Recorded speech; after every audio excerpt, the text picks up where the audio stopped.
Welcome to Facts TV News, where everything is true. God help we. Petrina Rodney wept bitterly on Monday when she realized that her husband Delroy, who has been charged with 5 counts of causing death by dangerous driving, would not be home for her son's birthday. Delroy Rodney has spent the last 6 nights in custody, and having him home was a gift she had been hoping for, one that she wished she could have given to her son. Today is our last son's birthday, and we were wishing he would come home with us, 'cause he's the child asking for him, and wish he had come home today, but oh God, she cried.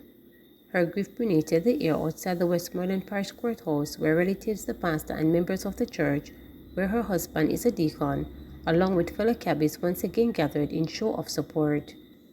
Petrina Rodney struggled to understand why her family, God-fearing people, has been dealt such a blow. My husband is a nice person. My husband is a complete husband. There is nothing he doesn't help me to do in the house, the grieving wife told reporters.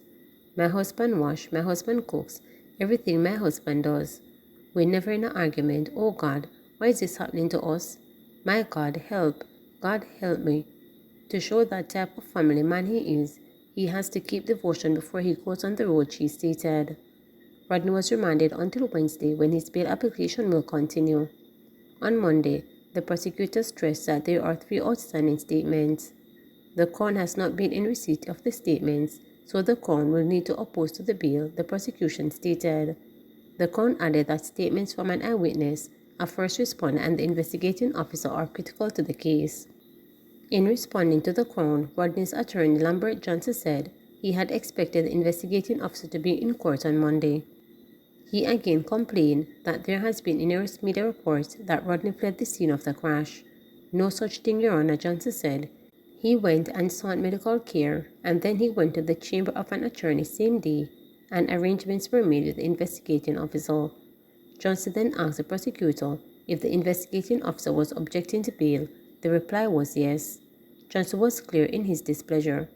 I don't wish to lecture, but having stood in this position for over 15 years, I find the approach, to say the least, appalling.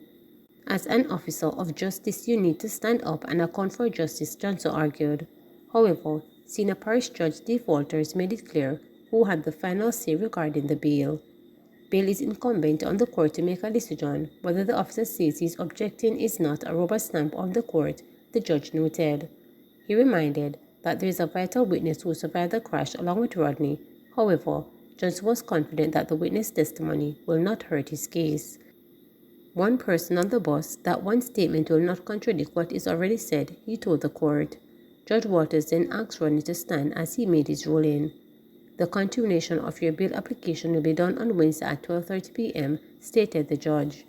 According to a police report, about 3:30 p.m. on November 13, Rodney's taxi with 6 people aboard was traveling towards White House when the vehicle it was traveling behind slowed down.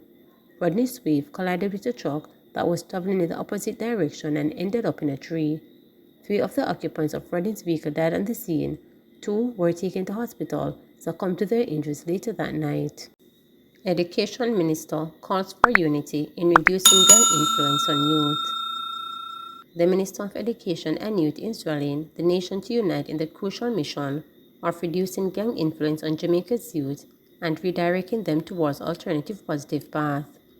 The call came from the Minister's Acting Director of Safety and Security in Schools Unit, Richard Thorpe, who spoke on behalf of the Portfolio Minister Favor Williams during the recent anti-gang church service at Savannah Lamar Seventh-day Adventist Church in Westmoreland. He underscored the importance of providing a countermeasure to gangs who seek to undermine the value of education as well as good citizenship in Jamaica.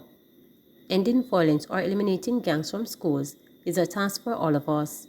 We all have vital roles to play as parents, caregivers, church community leaders, and mentors, he outlined.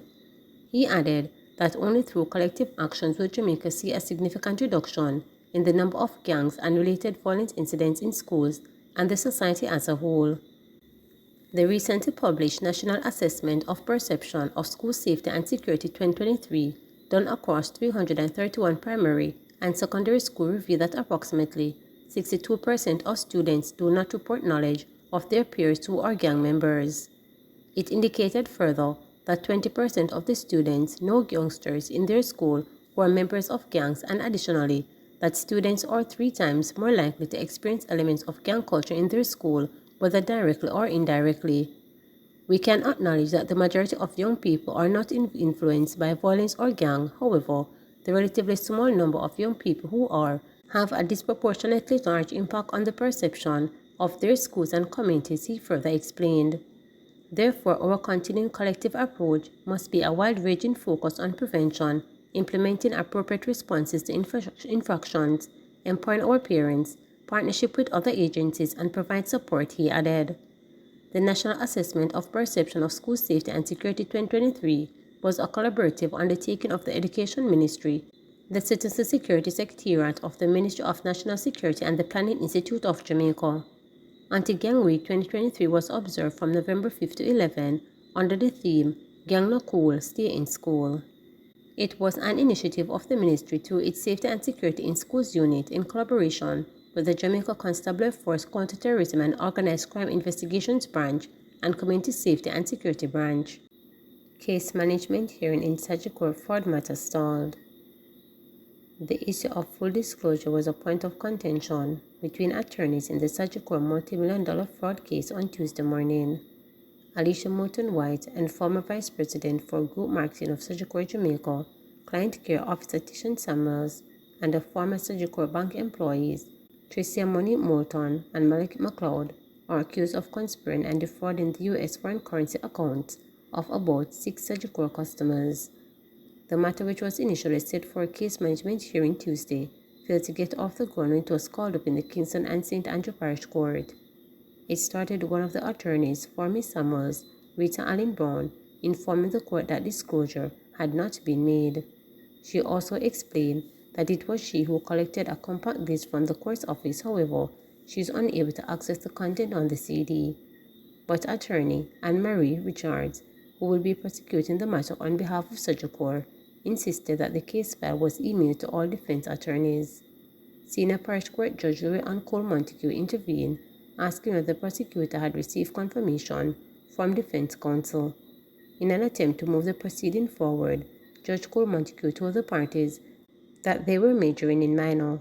Meanwhile, attorney Matt Hyatt, who is representing Ms. Moulton White, informed the court that he had received the footage he requested in relation to the positions captured video on September 22 and that his client was not seen in the video, but he too had not received the email from the prosecution. Mrs. Moulton White is also represented by Bert Samuels. In the meantime, attorney Valerie Nita Robbins KC, who is also representing Client Care Officer Tishan Samuels, argued that she had not received disclosure. Noting that she began representing Ms. Samuels in September, Mrs. Nita Robbins told the court that she was forced to photocopy documents at her expense that had been partially disclosed to her colleague. Prior to the adjournment, Mrs. Nita Robinson suggested that a list be drafted of all the materials which the prosecution intend to rely. She suggested further that each attorney would assess the list and write to the prosecution indicating what is outstanding to prevent further hiccups. The defendants had their bail extended for them to return to court on March 27, 2024. Please remember to subscribe, like, share, and click the notification